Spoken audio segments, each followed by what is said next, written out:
Ladies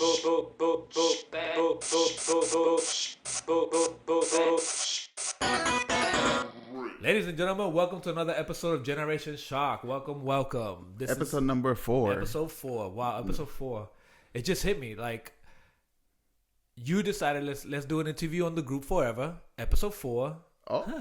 That's coincidence right there. That was not done on purpose. That was not on purpose. I just thought about it. It just hit me right now. I was like, wait a minute. It makes sense. Episode 4 forever. Then I thought about it. No pun intended. No pun intended. So, before we get started, before we get started, because I know you said you have a couple of questions to ask about the group, and what I did with the music, and in the music industry. We would like to cover just a brief COVID-19. Yes, hashtag coronavirus. Hashtag corona. So coronavirus. We can't say corona because then people think we're drinking and shit. Yeah, then we're drinking. It's like, what? They said something about corona? It's weird since we're on that. It's weird how the stocks or people have bought less Corona because because of that. Maybe that's just a rumor. I haven't checked into that fact. Yeah, maybe you guys can fact check that, but I didn't even look into it. Yes, I saw a guy buying Bud Light instead of Coronas. I'm like, why are you buying all this Bud Light? It's like, because I don't want to drink Corona. I'm like, so you'd rather drink piss water? Yeah, exactly. I'm like, what? So, it makes no sense. Quick brief, right? So, right now, the president just announced that, we have a 15-day, right? 15-day, let me see this right here. They said, yes, be safe out there, people. Be safe. 15 days retreat. It's a suggestion, but one of the things is, so people are a little bit educated on it. If you're not, these are some of the symptoms that so you know that you have it or somebody has it. Fever is one, right? And it and it appears between 2 to 14 days after exposure. So fever, cough, all right, and it's more like a dry cough, and shortness of breath. So I'm actually reading this right off the CDC. So I'm not reading this on the other fake news. I'm reading it straight out of the CDC. So if you have asthma, breathing problems, stuff like that, you guys gotta be especially safe. Like, be super precautious. If you don't want to risk it, just stay at home. Your job is not worth it. Please, in the 15-day that the president announced, it's a suggestion. It's not something that we have to do, but I would strongly advise let's just do that, right? Reason why is, like, for example, my son, he was calling me. He was like, "Papi," texted me. He was like, "Papi, I want to go stay in Florida until August because of his semester. I guess school's down or he doesn't start until August." And I'm like, I don't think it's safe for you to travel. He was on spring break in the middle of all this. He's like, no, but I just flew in from Tennessee, right? And I'm like, yeah, but it's not safe right now. The CDC is saying it's not safe to travel unless you have to, right? And this is recreational for him. So and that's the thing with the kids that age. They're like, it's not gonna bother them, and it's and they feel like, I'll recover because it doesn't cover me, right? Yeah, it's a lot of people saying like, most people that are threatened by it are like people like elderly. Yeah, but you still people with preconditioned, chronic heart disease and stuff like that. Yeah, heart murmur and stuff like that. But still, be cautious. Yeah, you never know. But think about that. Sorry, I cut you off. No, but you can also be a medium. That's the thing. Yeah. If I have it and I'm perfectly fine. Exactly. And I transmit it to you. Yeah, and that's the selfish part. Because I get it. I remember being that age, 19, 20, and you don't give a fuck about the world, right? You're like, I'm indestructible. I can stop anything and I can handle anything. I remember that, right? So all they're asking is, let's think about, actually, Chris Cuomo said it best yesterday. He goes, it's not about it's not about you. It's about we, right? Yep. We. Let's think about us. We as the nation, we're not trying to keep you from traveling. And he said this best. He's like, listen, people already binge watch. People already play video games. People already stay home. Yep. They already do it without the nation saying, do it. Hey, stay for 15 days. Yep. And now all of a sudden it's a big deal. True. People are like, oh, it's a big deal. I'm not staying home. I'm like, and my wife and I was having a discussion. And I was like, what it is that people don't like to be told. When they're told that they can't do it, they just want to do it. Yeah, just to prove a point that they can do it. Yeah, it's just ridiculous. It's psychologically ego. How it affects, right? You're like, oh, you don't do this, and all of a sudden, but they do it anyways. Yeah, they binge watch, right, on shows that if you talk about it, they probably won't remember it, right? Nope. I stay home. I just turned into a homebody, right? I've been doing that since years already. I only go out when I want to go take pictures, when needed, and stuff like that. Yeah. So to me, I didn't have an issue with it. And all we're saying is, hey, think about the others. If you're young, if you're at that age, if you're a millennial, you're at that age where you can fight this off and it doesn't affect you. But think about your loved ones, right? Yeah. Think about the other people around you. Yep. They're gonna get it. So you're gonna carry it. You don't feel any symptoms, or you might feel a little bit of symptoms, and then you're just gonna be like, "Oh, fuck it," flights are cheap. I'll be able to travel now everywhere. Hashtag flight to Puerto Rico, $72. So, I just think let's think as a nation and let's do this. Let's be safe and be cautious. Yeah, 15 days. That's all we're asking until further notice. That's what they said. Until further notice. Not just for you, but for the ones around you as well. Exactly. If you're sick, if you are showing one of these symptoms, don't go out shopping. Just stay at home and be safe. Yeah. Since we're on this, might as well stay on this a little bit. My wife, she asked me, "Hey, can you just stop and get some bread?" Because I had to go out. By the way, I was eating a Starburst and my crown fell off. I was like, "Oh, wow, that felt funny." And that was on Sunday, and I was like, "That felt funny." So the next day, I booked an appointment. There was an appointment available.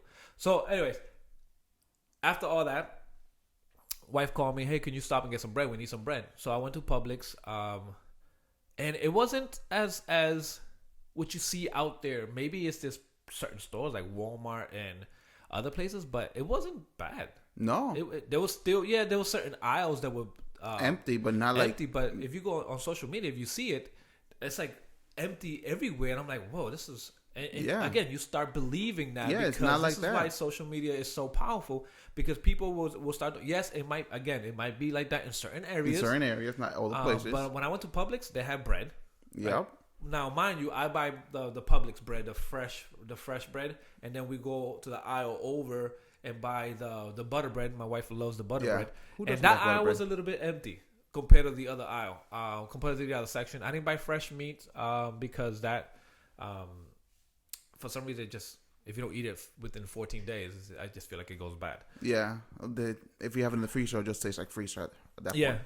And I went to Publix, and I was able to find everything I needed. Yeah. I even found toilet paper. People were having a fuss about toilet paper. I found toilet paper, I found everything. How about, my wife was like, "Why didn't you buy sanitizer?" I'm like, because I didn't think about it.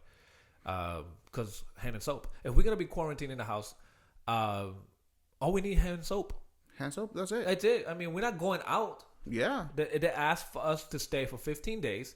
We're not going out. Mind you, we have to go to work. So, yeah.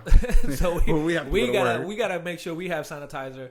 But for some reason, I don't like using hand sanitizer. I'd rather wash my hands. Hand sanitizer, yes, once in a while. Yeah, but hand sanitizer is antibacterial.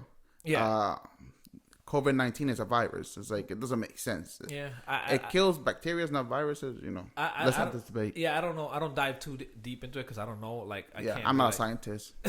I'm a gamer. Yeah, so I can't say, that's what's gonna work and all that. So I've been reading on this. Again, I'm right off the CDC, right? Yep. And again, I know we want to talk about forever real quick. No, yeah. And I'll answer those questions. But this is an important topic as well. This is important. Yeah. Let me put this down a little. People need to be informed, to be safe and stuff like that. Because if they don't listen, they're just stupid. So right now I'm at the part where it says, if you are at higher risk. By the way, that's just a dry throat. It's not a dry cough. Guys, I'm playing. Yeah. So it says, who is at higher risk? It says older adults, people who have serious chronic medical conditions like heart disease, diabetes, lung disease, diabetes. So you don't know Latino. You said diabetes twice, by the way. Yeah, there's a lot of people in my family, because of the way we eat, has diabetes. I'm like, El 10. So again, recommend you stay home. Stay home. Stay home. 15 days to further notice, right? Yeah. A lot of H2O. Shout out, to all those people that are in the field that have to be out there. They don't get the 15 days. They're probably doing overtime right now. So shout out to them. Respects to them people in the medical fields and stuff like that, and those type of people that work in elderly homes, taking care of the elderlies. Shout out to them. We appreciate your help. Yeah, and my heart goes out to you and the family because you have to be out there putting in that time and the work, and then you got to come home. But I'm pretty sure every job has their own precautions and what they have to do, how to handle the situation. So shout out to them and all that. So that's what, again, CDC is saying. These are the people at higher risk. Obviously, the millennials don't feel that way, so they're going out there doing what they got to do. So that being said, now we covered that part. COVID-19. But again, by the way, it's COVID-19, not the Chinese virus. That's just racist. That's just messed up. It's COVID-19 or coronavirus. Yes. It's not called Chinese virus. And stop not eating Chinese food because people do that. Yeah, it's like, I'm not gonna eat Chinese food because it's a virus from China. It's like, yeah, bro. If I was to hear that, I purposely would buy Chinese food and eat it in front of their face. I'm like, delicious, boneless spare ribs. Is this Corona? Yeah, that would have been me. A little bit of ASMR right there. Because I entertain stupidity with stupidity. Yeah. And that's basically how it is. And I like to entertain it that way. It's just disrespectful. It's like, don't buy this because it come from there. It's like, yeah. It makes no sense whatsoever.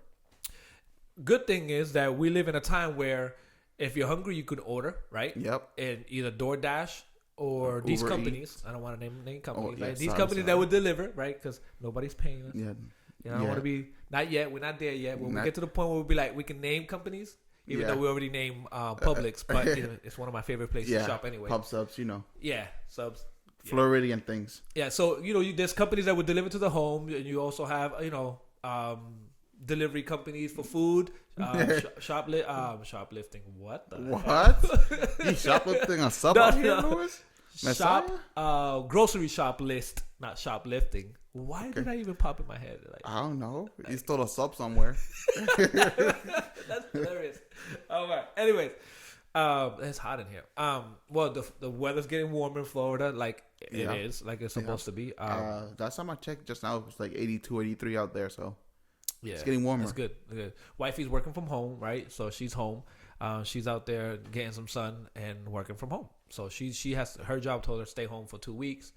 To further notice, so there's a lot of people gonna be doing that. Again, wash your hands. But if you're at home, take care of yourself, take care of your family, and if you have any of the symptoms that we mentioned earlier, quarantine yourself from your family. If you live with your family, call your physician first. Do not go straight to the hospital unless it's a dire emergency. But again, just go to cdc.gov, get all the information you need. And it'll keep you informed. Don't use social media. Go to the CDC. Go to the source itself. Social media is overexposed. Yeah, social media, it is. Overblown. Like I said, I was able to find the stuff I needed even now, right? Where if you go to social media, it's like, it's crazy. It's all, there's nothing. It's empty. Speaking of that, did you hear about the Canadian couple that made $70,000? I heard selling. I think it was toilet paper and hand sanitizer. Yeah. So actually tell me what do you think about that? That's just people. First of all, congratulations to them for making money like that. Give me your honest opinion. What did you feel about that? Shit, I should have done that first. Yeah. No, but it's just way blown out of proportion. Like the way people are just panicking is just blown. But there were people that were kind of upset, right? Yeah. Like the person that brought it up to me, he's like, "Hey, what do you think about this?" And I'm like, "Man, that's crazy." But that's hey, they did what they had to do, right? But he was like, "Yeah, I think it's a scumbag move. They're taking advantage of the situation." I'm like, "Do you get mad at the pharmaceutical companies? They do it all the time. And they're making millions off of us. So why don't you get mad at them? But in this situation, okay. So I get it. You're being sensitive right now. You're reacting towards. You're emotional right now, and you're acting to that. You're reacting to it emotionally. Yeah.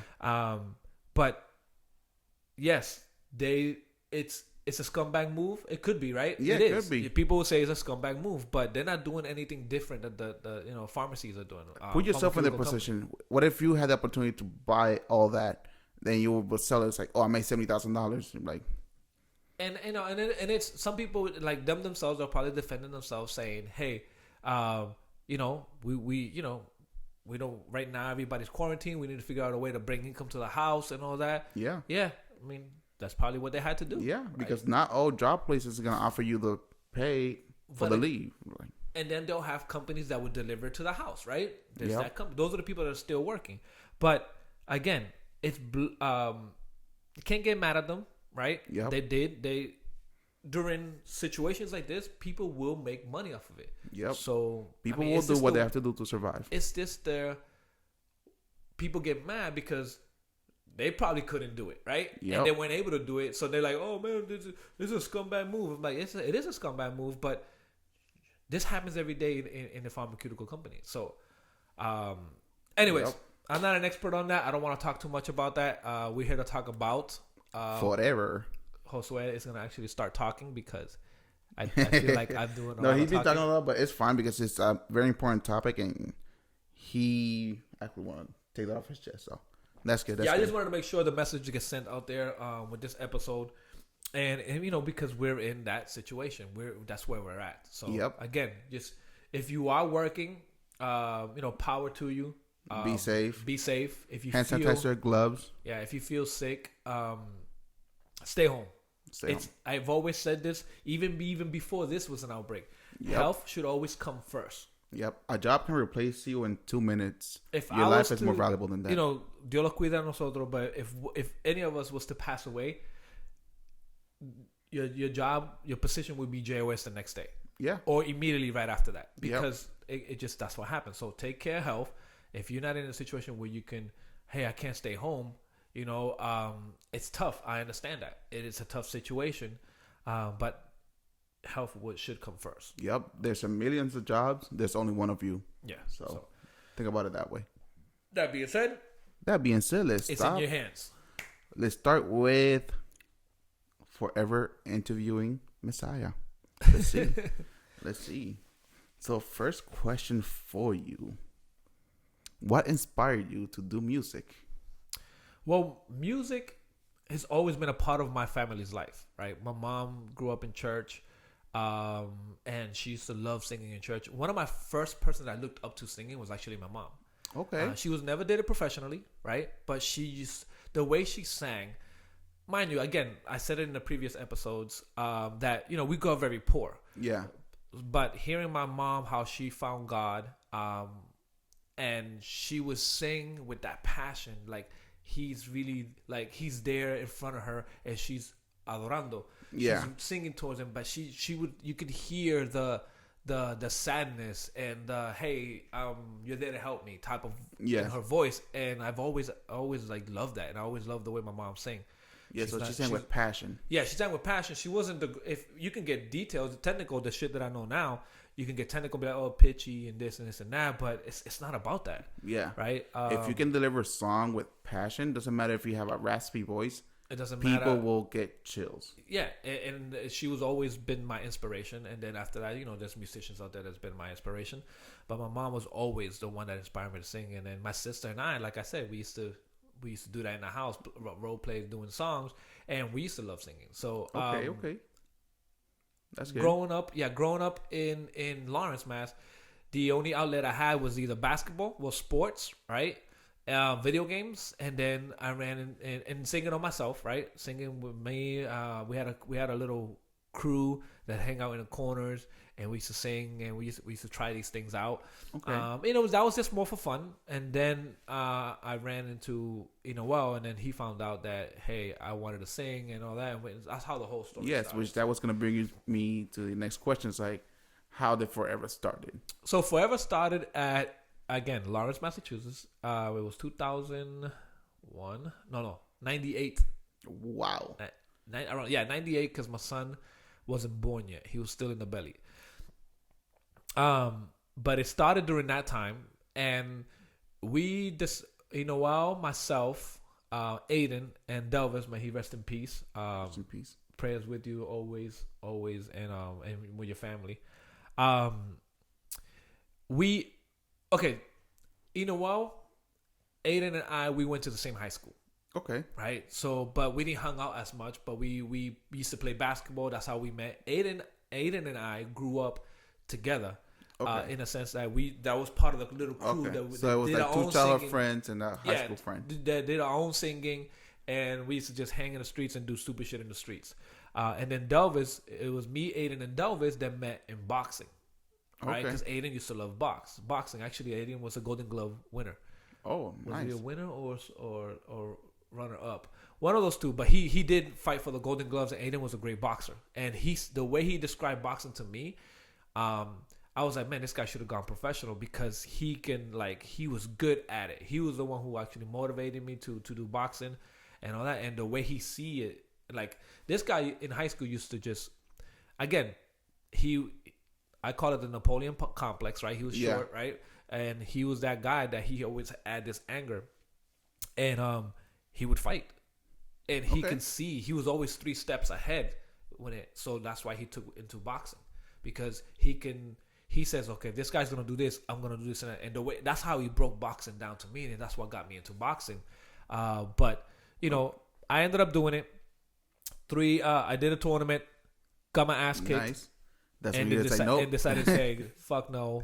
I'm no not boxing doing this for anymore. me. I can't ruin this face. Nope. So, but I did get my ass kicked in the finals. It was a finals. It was my first fight. I can't say my first fight. My first tournament. Okay. Made it all the way to the finals and got my ass whooped. Like literally. I mean, didn't knock me down. But it was one of those 3 rounds type of fights. It ended up winning. Okay. He ended up winning by decision, but it was one of those three rounds. Okay. But I did get my ass kicked. Like. Damn. Yeah. Damn. Now we know he was a singer and a boxer. Yeah. So he can sing and whoop your ass. That's why when the group when the people used to see, when we traveled, people used to see the group. They always seen, these metrosexual guys and this and that, but they didn't know that 3 of us were boxers. So yeah. So we're like, you can bring it anytime you want, and you could test one of us anytime you want. But Aiden won the Golden Gloves. Delvis, may he rest in peace. His brother's professional. Delvis was also going towards that route. And then I myself, some training. I can't say I was professional, but I have some fight experience under my belt. And it was always like that. They seen 4 guys metrosexual. But they know 3 of them could whoop your ass. Could throw hands. And the other guy, was not a boxer, but he was more of a street fighter. But he knew how to fight too. But again, it's the things that you don't know. You see 4 guys, and be like, oh man, these guys are. Again, the way we dressed, and because we were metrosexual, and the way how we used to dress. So pretty much don't judge a book by its cover. Exactly. Yeah. You might get you could have got your ass kicked real quick. So good. So to probably question, how did it change your perspective in life or on life? Meaning, how did it change how you view life? Per se? Okay. But I just thought about this. Did I answer the second question? You did. I went around so much that I don't even know if I did answer it. How did we started? Yep. You said in Lawrence, Massachusetts. Yep. It was 3 guys. Well, 1 childhood friend, 3 high school student, or 4. 3 high school student. And the other was through boxing. Yeah. Okay. Yeah. See, but we all started in the Latin School of Music and Arts. Okay. That's how we all started. That's how it got put together. So okay. I'm gonna end it there. So the new question was, how did it change my perspective in life and all that? Yes. Okay. So, despite what you read or beside what you hear on the news, and again, I'm not saying the news gives you fake news. It's all in who's your source, and it's all in how you perceive that information you get, and their job is to report. But despite you would think that the world's falling apart, but when you visit these countries, right? Yeah. You really see the beauty in people how they greet you and how friendly they are. And I'm telling you, I've been to a lot of countries. To name a few is Australia, okay, London, even though that's a city, but I'm saying, but it's still a beautiful place. We know where it is. I've been to Czech Republic, but not with the group. I went with the wife. Where else? Italy. Okay. Every state here. Dominican Republic, Canada. I want to go to Canada. Germany, Copenhagen. So we've been to a lot of those places in certain countries in Europe, and you would think that the world's falling apart, but not. People are really nice people in that culture too. In every culture, what I learned is that the diversity, right? Yeah. You learn. I'm a type of person that I like to learn from. If I go to your country, I want to speak to somebody from there. I want to be able to eat local food. I don't like to visit mostly the tourist sections. I like to eat local food. Yeah, you gotta go to like deep in the and country. My manager was the same way. We would go together. We would actually follow the graffiti areas, right? So Copenhagen has a good crazy ass. This is Denmark. I was gonna say, like, where's Copenhagen? This is crazy ass graffitis. That we thought it was pretty cool. We have a couple of pictures. Maybe I put up some of the pictures up here. Where else? London has Australia has some cool graffitis that we thought was pretty cool. Nice. I stay away from Australia because of spiders. Yeah, but again, it's based on what you've seen. I went over there and I even went to the guy the promoter that hired us. I'm like, I know you guys have the most aggressive sharks here, so I want to stay away from the beach. And he's like, "Oh, I'm like, yep." And I know about this, and then he goes, "Oh, don't worry, we're not gonna be anywhere around any of that." So I'm like, cool, let's do this. By the way, we were the first actual musicians to actually get invited to Australia. Oh, really? So we were the ambassadors, bachata group ever. So, by the way, the group actually started off doing pop. Oh, pop? Yeah, pop music. Okay, that was one of my questions too. Yeah, pop music in Spanish. It was so hard for me because, again, like I mentioned earlier, the previous shows, is I was adamant about speaking Spanish, and that's, I know I'll talk about it more a little bit later, but I was just very adamant about it, and then through music, through that, and through like singing it, actually has helped me with my Spanish, made me more comfortable. But we're talking about from 98, started touring around 2000, 2001. So it was like a 2-year window before you guys started actually touring. Because we, get it ready. Again, we were doing pop, right? So we were doing some little bit of traveling, like doing pop. But then when we decided to do one track in bachata, which took off, that's when we started traveling far. But go ahead, next question. No, yeah. Actually, one of my questions is that why you guys chose that genre of music instead of what you originally set yourself for. So we started off doing pop, right? And the mentality was, we are 4 Latinos. Our manager and the assistant manager, we all grew up here, United States. We grew up around. Yes, we love. So even music. The managers were Latino as well. Yeah, they were Dominicans. Okay. But he has his own company, EQS. He has a management company right now. Still doing well. Still doing artists. So great job. Shout out to Derek and the EQS company. So like, excuse me. So we wanted to do pop because we thought pop, and again, we started. That's at the time the Backstreet Boys and NSYNC was starting to thing. So we wanted to do it in Spanish. We wanted to add because we were 4-part harmony. Okay. We were a 4-part harmony group that we wanted to do pop music. But again, because we grew up in Lawrence and the majority is Dominicans and Puerto Ricans, right? People will always say, "Hey, why don't you guys do bachata?" And at this time, Aventura was starting, right? To rise up, yeah. To rise up with the song Son las 5 de la mañana. Yeah. With that song, right? They started doing that. Funny story about that, and I'll tell you in a minute. Sorry, excuse me. So one of us was like, two of us. No, let me say 3. Say, hey, let's do bachata. Let's do something. And I was like, I was like, no, I don't want to do that shit. Yeah. That's not something I didn't grow up listening to it, and at that time was very different to what it is now, right? Aventura was the who changed it, but and made it modern, made it cool, and all that. But my old time was like, I'd rather dance it versus singing it. Yeah. And I grew up again listening to pop, English music, and all that. And I'm like, nah. What do you want to eat? Like, what do you want to eat? McDonald's, or do you want to eat filet mignon? Right? True. Because that's the way I saw it, and that's the way my ignorance. Some people might still choose McDonald's though. Yeah, but it's my ignorance, right? Because I didn't think bachata was going to be where it is now. Yeah. We're talking about 98, 99, 2000, around there. And look, we did one song, it took off. Shout out to the city of Chicago. They're the one who actually helped us blow up that song. Oh, nice. So they're always gonna have a good place in our hearts, because they're the ones who actually helped us. Oh. They're the one who helped spread it. They're the one who helped us put us on the billboards, because they loved it. They loved the song. They loved the group, and they embraced us. It was like our second home. Yeah. Wow, nice. Yeah. Support your locals. Support your locals. We weren't locals. We were from outside. From outside. We were from Massachusetts. But they supported locally, nationally. So, and they loved us, and we loved going over there. Nice. And it was the first time. It's how I got to see and stand in front of again, in the 90s, I grew up being a Jordan fan. And it was actually got me. The first thing I did when I landed in Chicago was I want to see the Chicago Bulls Stadium. I want to stand in front of everybody. Dude, he's like, cool. Took me there, took the group there. I stood in front of that, brought a tear to my eye, bro. I'm like, I can't believe I'm here. And music got me there. And at that time, again, we were doing pop. We only had one bachata song. One. And we were doing kind of pop urban, right? Yeah.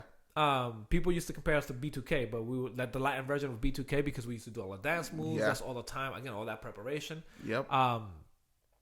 And it's funny because we would do shows and people was expecting bachata because of that one song. Of that one song. Amo. That song took off so Which is a very, very good song. It is a very, very good song. If you guys haven't heard it, it's actually a remake of Stevie B, Because I Love You. Oh. If you listen to that melody, we used that song and we all translated it and decided to do that song in bachata, and that's why it took off in Chicago because Stevie B was huge over there. Okay. But it's same chorus is but we just translated it. And they were like at one point it was kind of awkward because we were like they wanted it bachata and they're like waiting, and you see that we're performing at a club and people are like, what the fuck is going on? Yeah. And then my manager was like, yo, we gotta switch. Let's just do they want bachata, let's just do that one song. So after that we did that one song, and that's when the crowd came closer. Yeah. And again, one song in bachata and everything else. So once we got them in, and okay, this is the group we came. So this is what they like. This is what people are attracted to. Yeah, but we did travel a couple of times doing pop music or urban music, but the people wanted bachata, so we decided to do a whole album bachata. So we gave the people what they wanted. So and that's what actually got you guys going. Yes, that's why it helped us travel the world and all that. So. Feedback. They took the feedback and turned it into positive. Yeah. So, what's the other question? Yes. Another question is, you're gonna like this one. How hard was it to be a musician? Very hard. Very hard. Right. So, preparation is a lot. Has to do a lot with it. Working on your craft has to do a lot with it. A lot of people think that for example, Aventura, when they first came out, they get that hit song, and that's all it takes. Everybody's gonna tell you, "Hey, so it takes one hit song to put you out there." But as an artist, you gotta keep it consistent. Yeah, as an artist, you don't want to be a one hit wonder. But that's all it takes is one song to break the group or break any artist. The struggle is real. It's a very, very hard industry. Okay, new artists, listen to this. Yeah, it's very, very hard industry. It's a grinding industry. It's you can't sleep industry, right? Because if you're sleeping, somebody's out there grinding harder than you, right? And then it's all networking. Yeah. We're talking about a lot of this at the beginning in the early 99, 2000. At the beginning, we did a lot of shows for free. Our manager was investing all the money in it. And he was. And it was hard. A lot of promotions, a lot of stuff for free and all that. And sometimes we would do shows for food only. Yeah. And my manager was like, just cover the food in the hotels. Cool. And we did that. It was a lot of again, we used to dress baggy. People used to be like, hey, what are you guys, a rap group? Because we used to dress the before. clothes and then stuff when we started doing bachata is when we started changing how we dress. But everybody used to always think, but a lot of networking, a lot of everybody putting in the time, right? A lot of, if you're in a band, a lot of meeting after work or time management, when to do this, when to do that, and then keep doing, because we did choreography, so we had to practice almost twice or three times a week to get it right while having a job, while having family, right? So while having a job, while having family, you had to figure it out, but we did because that's what we loved. Yep. It's what took us out of the projects, out of the city of Lawrence. I can't say the project because not all of us lived in the projects, but the city itself was. Yeah, that's what actually got you guys going into. Yeah, it was the inspiration and all of that, and I always wanted to be an example to people that grew up the way we grew up. Hey, if you put your heart into something, you're gonna be able to do it. Oh yeah, that's good. That's good to know. It is. That's really good info. Yeah, but it's a lot of networking. I give you an example of a struggle. One time we got booked to Chicago. It was actually a little bit outside of the city, and when we got there to the hotel, flight came in. They drove us out, and we got the taxi all the way to the hotel. When we got to the hotel, first of all, this was like the ghettoest hotel ever. Oof. But again, it's the beginning of the stage. Yeah, you can't demand anything and all that. We have a writer, but we can't demand stuff and all that. Yeah. But the fact that the rooms, first of all, when we walked in, there was people in the front already complaining that the rooms were this smoke. You could smell the smoke, cigarettes. The room ain't clean and all that. So my manager was like, he made a call. He was like, hey, this is the room you booked us. This is the hotel you. This is crazy. This is that. So my manager, and when we went, our name wasn't even on it. We couldn't figure the rooms. So we were, at that time, a day before the show, we were like homeless.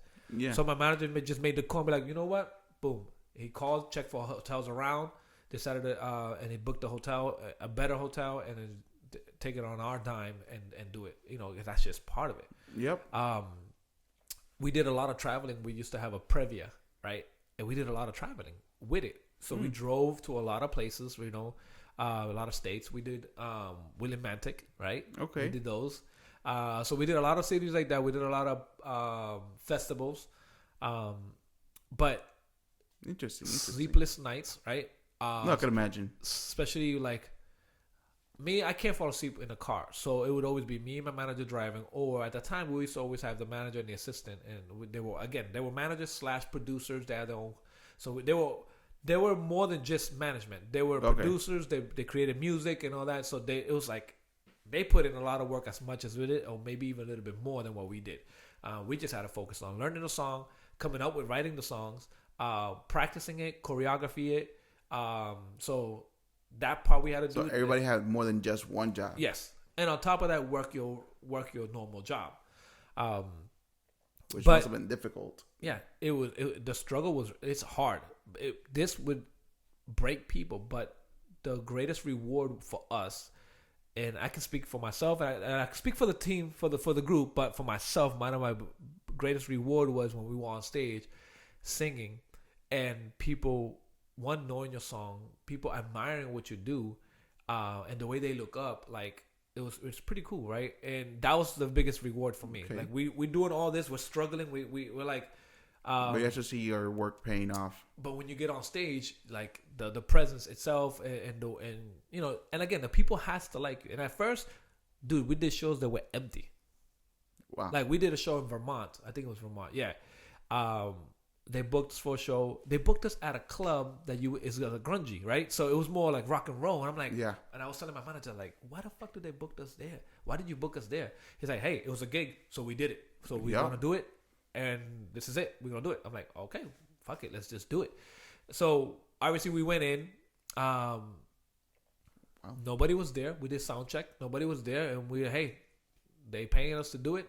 We came. We showed minimal money, but again, we took everything that we could have. Let's just do it. Only a mother and 5 of the kids. I can't say 5 of her kids, but she had 2 or 3 kids with her, and then the kids had friends that they seen us perform earlier at a Latin festival, right? Yeah. In Vermont, it was a small little section of a street. They've seen us perform and they loved it, so they went to see us. They followed us the whole day, and I'm talking about late at night. And they actually was the one who showed up. Wow. For the show. And we gave it our all, whether it was the mother and those 5 kids, we gave it our all. And our manager was like, yo, you guys killed it. As far as this is what you got to do, right? Yeah. As far as being on stage, always performing, be a showman, engaging and all that. and it was weird because big crowds give you energy, but it was just the passion we had for it. Because they showed you like, we care. Hey, they loved it, and for us, we're like, hey, those 6 people that are here, even though it's the mother with those kids, they're gonna get the best show ever. And that's for us, it was more like, all right, this is where we're at. This is again we're starting, and it's one of those things that you're like, shit. But then you do bigger and bigger and bigger. The crowds got bigger and bigger as the years passed. Yeah. Which is really, really good. I would always remember that mother and those kids and those little girls that were there watching us, and they took pictures with us and all that, and the smile in their faces that, hey, they're watching something, a group that they didn't even heard of. They just seen us perform earlier in the Latin festival. They didn't even heard of us, but they loved what we did, and then they thought it was pretty cool. That's good. Yeah. Shout out to them wherever they are today. So yeah. So that's good. That's good. My following question, because I know we have like a time limit today. We're still good though. We're still good. Yeah, we're still good. Okay. So let's extend it a little bit. Is there anything you can regret or honestly can say you'll never regret doing? Well, when the group decided to split up, when the group decided not to split up, to end it. Okay. I've told this to Aiden, and I told this to Delvis, may he rest in peace, and I told this to even though I was the one who made the decision to, hey, I just don't want to do this anymore. There's reasons for it. I don't want to disclose that information. That will be up to him. But I'm gonna give you my perspective and all that. I told him this. Hey, in the 98, about 2014 is when we finished. That whole time frame, that whole time span, I don't regret anything because I share stages with people. I opened up for artists that I never knew. Like, I'll give you an example. And I don't like name dropping, but I'm just gonna do it. Tego, Nicky Jam, Evie Queen. Big artists. Yeah, now, right? And Tego was starting, and I never knew how small or how short Tego was. By that time, he used to wear afro, so he was short, and his afro made him a little bit taller, almost my height. But all that, traveling and meeting new people and making friends, that right now they're also like almost family, because you build that relationship and say, hi, how's everything, and all that. So traveling that, doing all that, and giving it my all, I have no regrets. Yeah. None at all. None. And I was able to say, I'm done with it. And I'm cool with it. Right? Okay. That's actually pretty good. Yeah. Pretty good. No regrets. I like it. No regrets. See, I'm all about the journey. Right? I'm all about the journey. And I was able to go to Italy, go to Australia, go to all these other countries, right? So you're able to enjoy life and enjoy your passion. Mm-hmm. I was able to do all that. Yeah, I was able to do all that. I was able to, and again, there's a lot of struggles in between that, right? There was.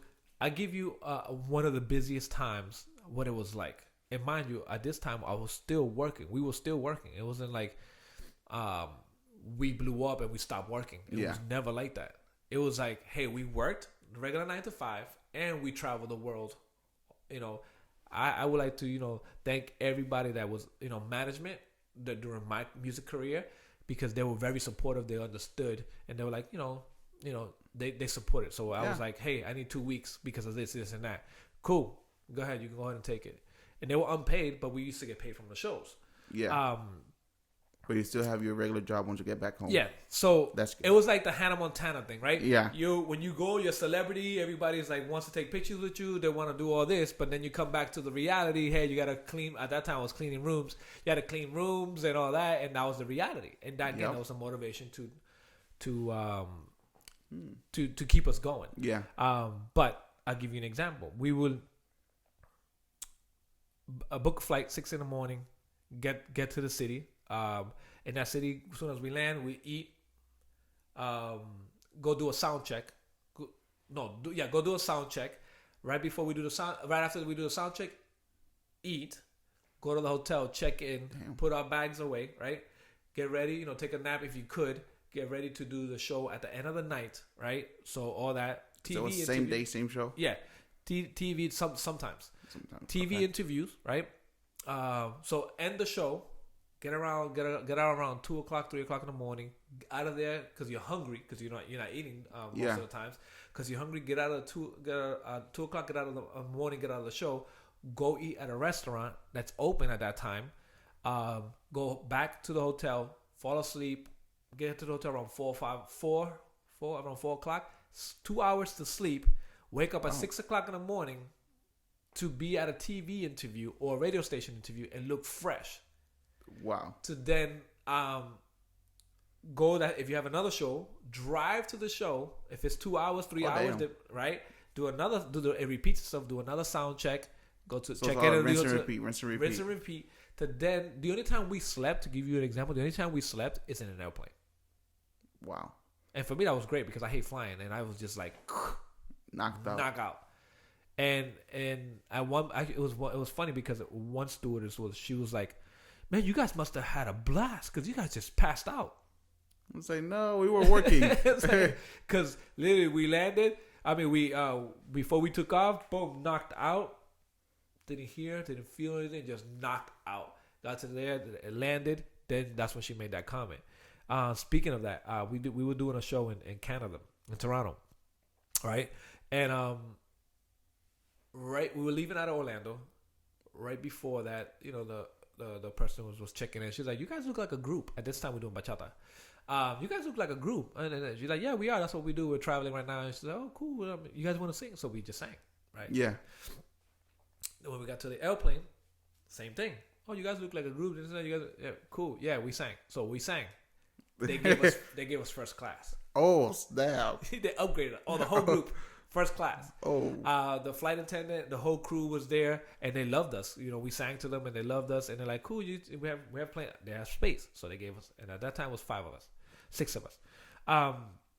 Was the group, nice. The manager, and we used to also travel with rap artists too that were part of my manager's production company. And they were because he wanted to manage multiple things, right? Multiple artists. Multiple artists. R&B. Shout out to Rega. Shout out to Polito. Jerry, those are MCs. They were out and they were doing stuff with us and all that. So they were all part of. They used to travel with us. And not funny. To continue the story, so we did our stuff in Toronto, came back, and it happens to be the same flight group. Oh, really? So they gave us first class on the way home. So nice. It was pretty awesome. They're like, "Oh man, you guys are the group. Oh, welcome back. How was the show? It was great." And they went. We went to economy first. We sat down, and then like after they found out everybody came in, they found out that it was empty, but they went each individually to us. "Hey, you guys want to go to first class?" Boom, boom, first class. Yo, wine. Champagne and whatever. So I thought it was pretty cool. I thought, nice. Man, this is what it's gonna be like. And again, this is earlier in the stage as the group started progressing. That was happening, and you started seeing people just giving you shit.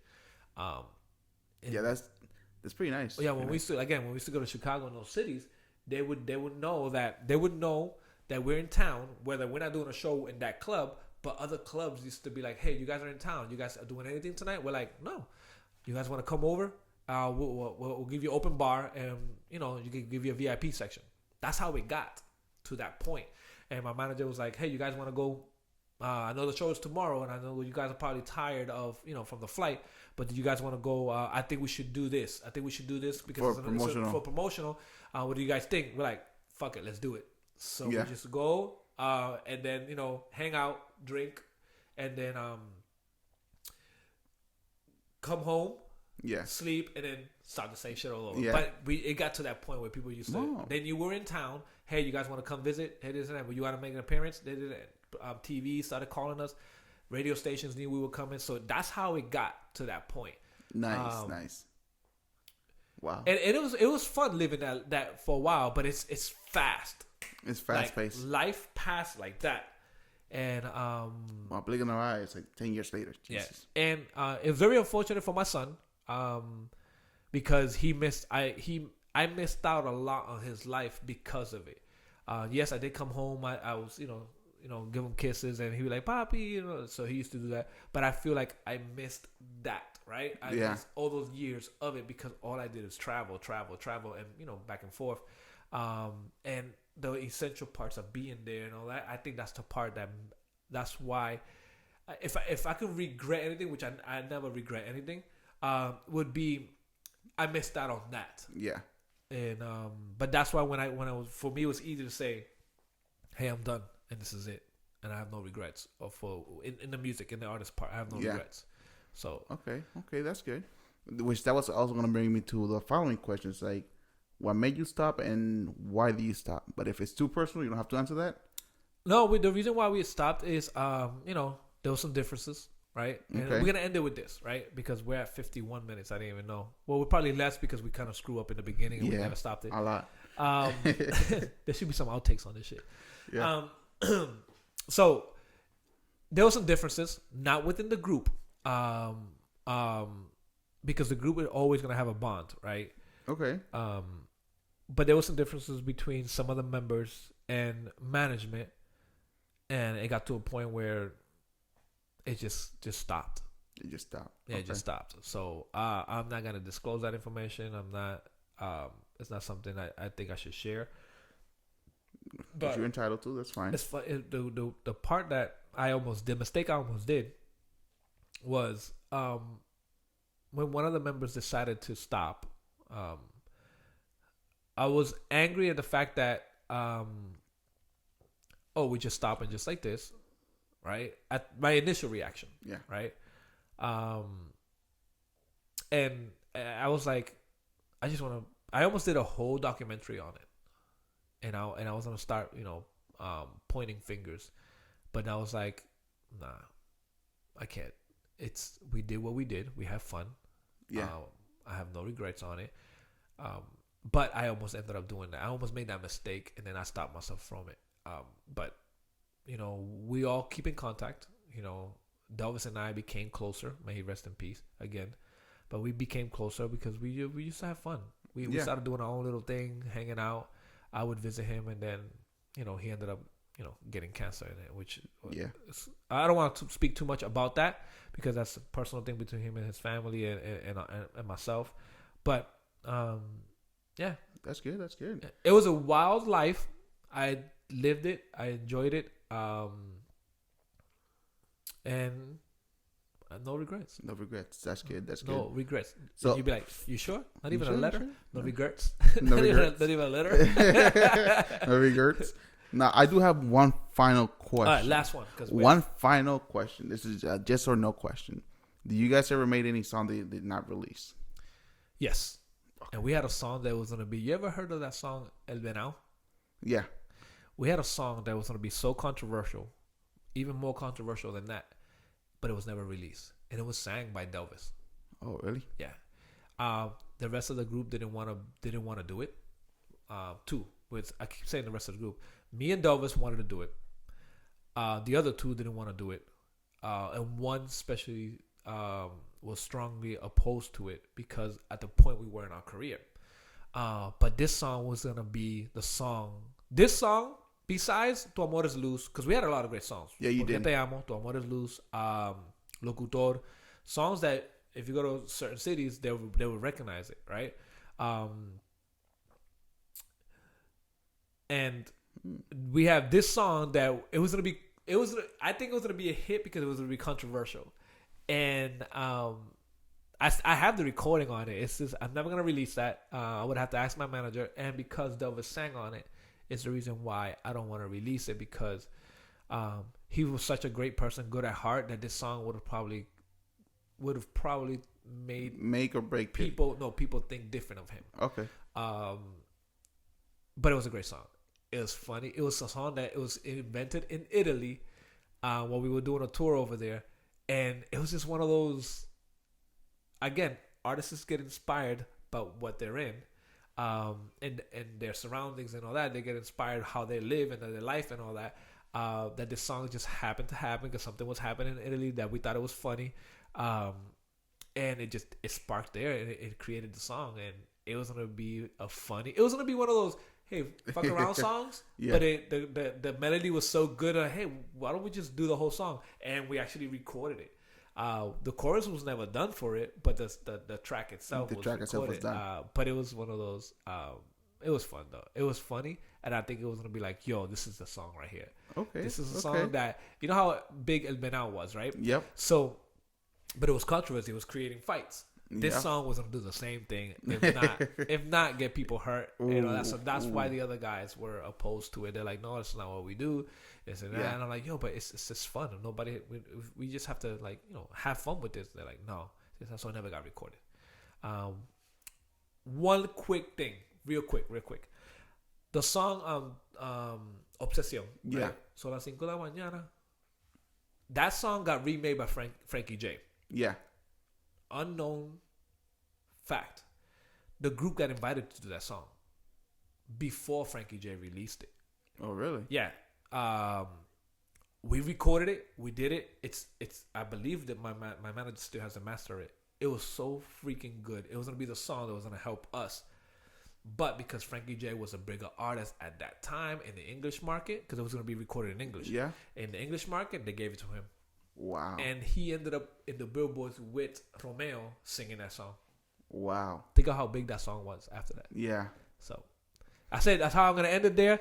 Ladies and gentlemen, wash your hands at least for 20 seconds. Take care of your take care of yourself and your family and your loved ones, and stop being selfish. The millennials. Yeah. And don't travel, guys. Don't travel. Don't travel unless you have to, unless it's an emergency. But if you don't have to, don't do it.